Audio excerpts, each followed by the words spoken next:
Par la fermeture des lieux de loisirs suite à la pandémie du coronavirus, certains promoteurs des boîtes de nuit manifestent leur joie après que le gouvernement a décidé de les rouvrir.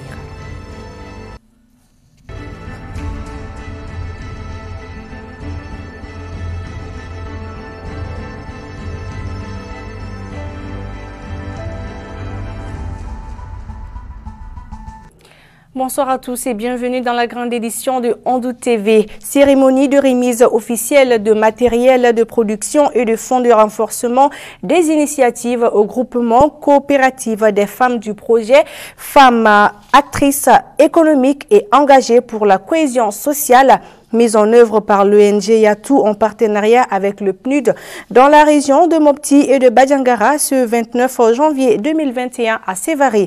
Plus de détails avec Mamadou Sinali Diakité. Une volonté commune de développement mise en œuvre à travers cette remise de matériel à 51 mouvements féminines, 295 membres et 54 Amazones de la paix, après celle de Badjangara tenue le 17 décembre 2020 et de Djéné le 9 janvier 2021.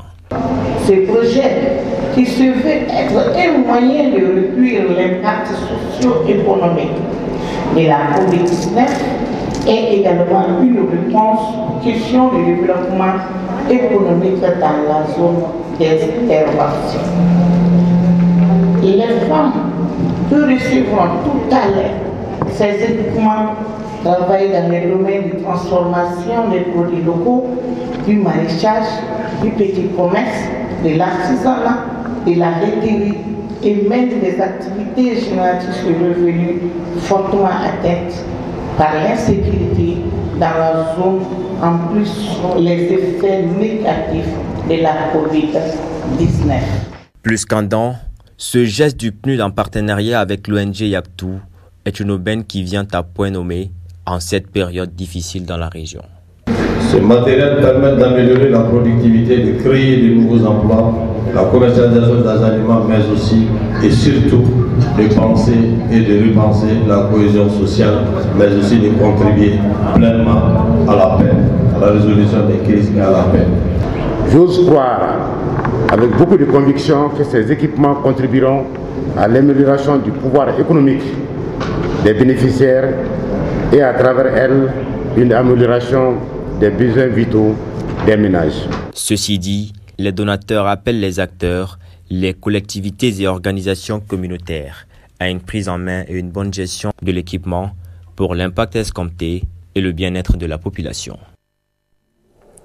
Je le disais dans le sommaire, fermé depuis le 18 décembre à la suite d'un communiqué du gouvernement, les activités culturelles ont repris le 25 janvier dernier après une longue rupture. Les acteurs de ce secteur se réjouissent de la décision prise par les autorités. Reportage à Foune Samake et Aboubakar Traoré. Bonne nouvelle pour les amateurs des discothèques du Maquis. Après plus de mois de fermeture due à la COVID-19, l'État autorise enfin l'ouverture des activités culturelles, en l'occurrence celles des boîtes de nuit et des bars dancing qui sont les plus fréquentés. Un sentiment de joie pour les promoteurs et les personnels des discothèques. La joie est immense parce que surtout l'année 2020 a été une année presque blanche pour nous. On ne fait que dire merci et puis voilà, on est content parce que voilà, on n'en pouvait plus. Pas seulement nous, parce que nous on est liés avec les artistes aussi. La réouverture des espaces a été quand même un truc qui commence petit à petit, timidement en plus. Si les artistes s'arrêtent, nous aussi on s'arrête au fait.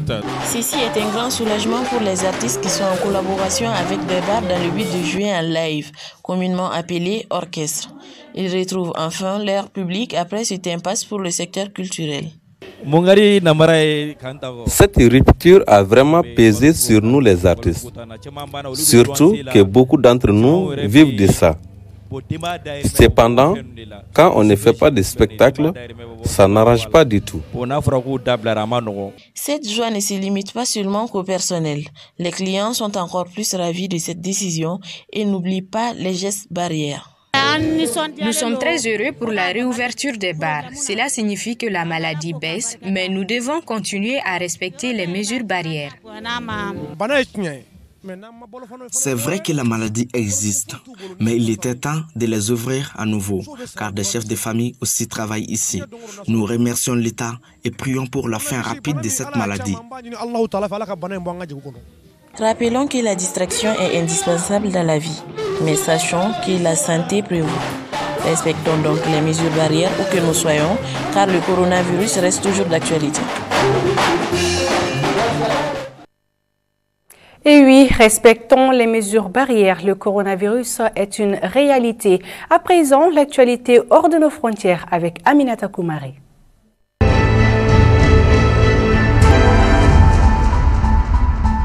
Covid-19. L'Afrique du Sud s'apprête à lancer sa campagne de vaccination. Alors que l'Afrique du Sud est le pays le plus touché du continent par l'épidémie de coronavirus, avec plus de 43 000 morts et 1,4 million de contaminations, les premiers vaccins contre le Covid-19 doivent y être livrés ce jeudi 1er février.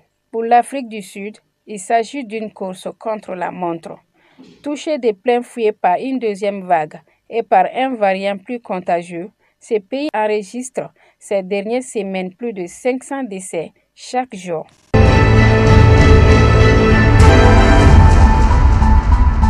Fermeture des frontières françaises. À partir de ce dimanche minuit, la France ferme ses frontières avec les pays extérieurs à l'espace européen. Annoncé vendredi par le Premier ministre Jean Castex, cette mesure pour contrer la progression du Covid-19 vise à limiter la circulation des personnes. Jean Castex avait parlé les pays extérieurs à l'Union européenne comme étant ceux concernés par la fermeture des frontières. Il s'agit en réalité des pays extérieurs à l'espace européen. Cela signifie que les voyageurs en provenance d'Islande, de Monaco, de Norvège ou de Suisse pourront toujours entrer sur le territoire français dans les mêmes conditions qui s'appliquent aux pays membres de l'Union européenne, en justifiant d'un test PCR négatif de moins de 72 heures.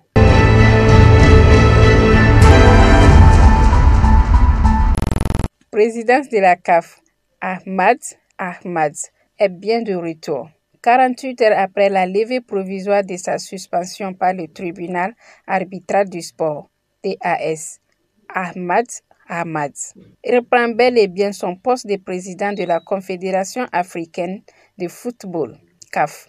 Constant Omari, qui a assuré l'intérim à ce poste, a acté cette décision ce dimanche 31 janvier.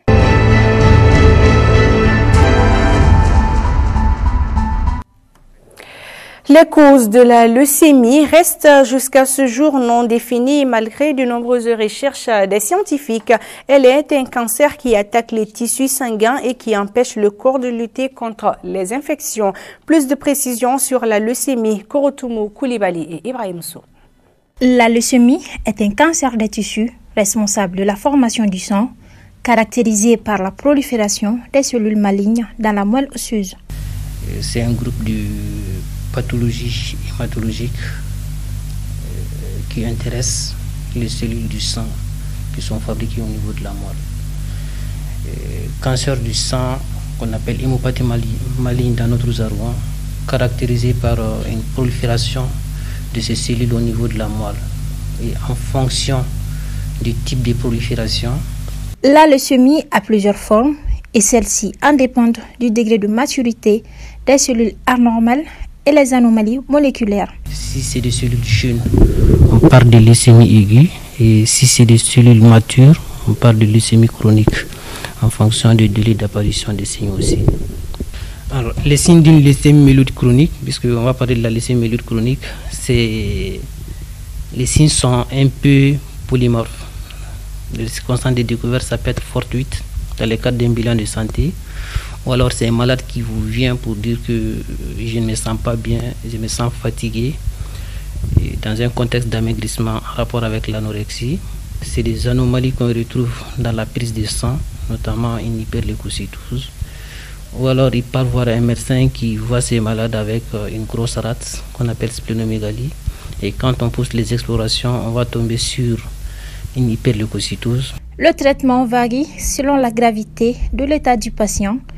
Elle peut consister en simple suivi ou en chimiothérapie. Alors, dans le service, antérieurement, c'était un traitement oral ou alors des injections par l'interféron alpha. Et actuellement, c'est la thérapie ciblée partout dans le monde et qu'on a eu la chance d'avoir ici chez nous à travers un programme d'aide américaine qu'on appelle MAS. Donc, c'est des comprimés à prendre si au niveau du diagnostic, on a le chromosome Philadelphie, donc qui a permis d'améliorer la survie. Alors, l'accessibilité du traitement, c'est, comme je l'ai dit, il y a un programme qui nous vient en aide, le programme ZIPAP. Il y a des conditions parce qu'il faut faire le diagnostic moléculaire ou cytogénétique pour avoir la preuve qu'il y a le chromosome Philadelphie. À travers ces programmes, on a le traitement. Sinon, un simple Malien ne peut pas se prendre en charge puisque c'est un traitement qui coûte extrêmement cher. Mais à travers ces projets, on a sous forme de dons. C'est un traitement à vie ou une prise continue de médicaments pour le patient. Fin de ce journal. Merci de votre aimable fidélité. À demain pour un prochain journal. Bonsoir.